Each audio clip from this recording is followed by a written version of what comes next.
Chapter 4, Part 9 will provide you with some great tips that you can use as we move forward with more complex programs.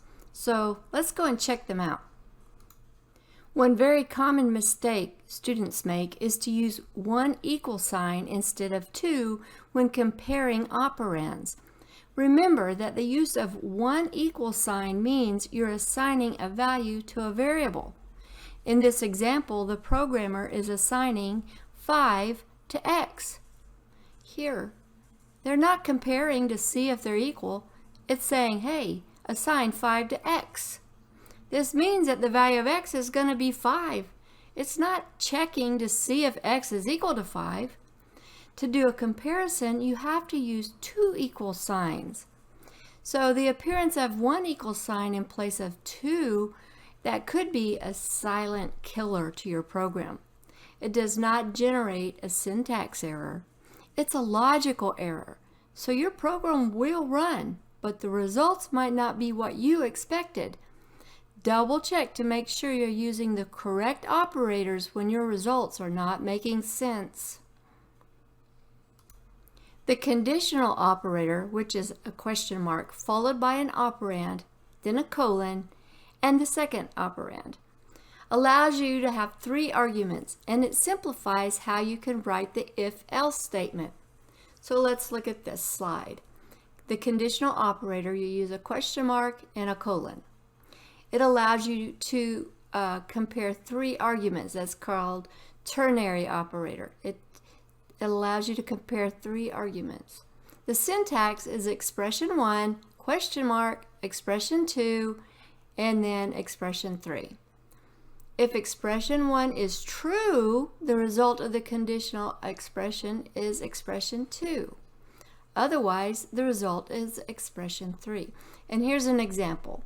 Max equals A is greater than or equal to B. Now, if this is true, max will equal A. If it's false, max will now equal B. The way you would write this with an if statement would be if A is greater than or equal to B, max equal A, else max equals B. So you can see this is just kind of a shortcut method of writing this if-else statement.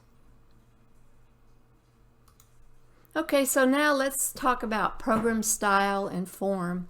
Like indentation is what we're focused on this time.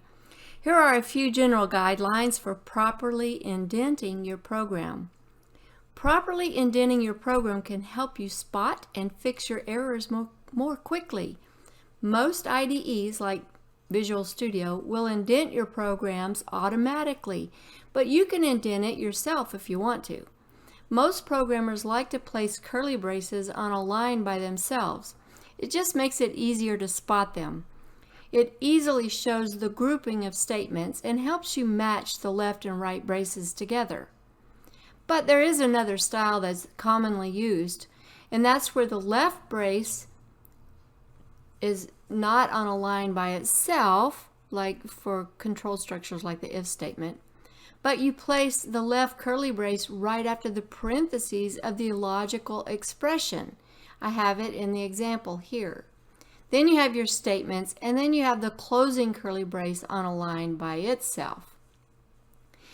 It does not matter which method you use, but you should be consistent throughout your program. I personally like the curly braces on a line by themselves. Last, pseudocode, also called pseudo, is a method where you can use some coding and some plain English together to help explain your program. It's used to kind of outline and refine your program before you write your formal C++ code. Pseudo can be very helpful when your programs start to be complex and have a lot of nested control structures. You might consider using this method as your assignments become more and more complex. Well, this is the end of Chapter 4, Part 9. In Chapter 4, Part 10, you will learn about switch structures. You're going to like those.